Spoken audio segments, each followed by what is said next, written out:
দেখছো, এই দেখো আজকে আছে না বেগুন পোড়া দিয়ে নিছি।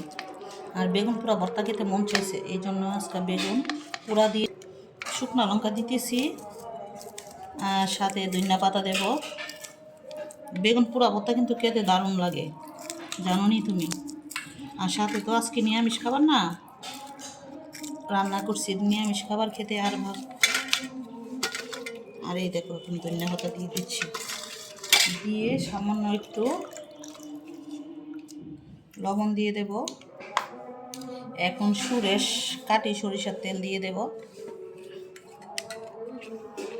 কাটি সরিষার তেল দিয়ে ভালো করে, এই দেখো হাতে তেল নিলাম, নিয়ে ভালো করে এখন মেখে তারপরে আজকে বেগুন ভর্তা দিয়ে সবাই মিলে এইভাবে হাতে মেখে এইভাবে ভর্তা বানালে গরম ভাতের সাথে অনায়াসে এক থালা ভাত খাওয়া যায়, বুঝছো?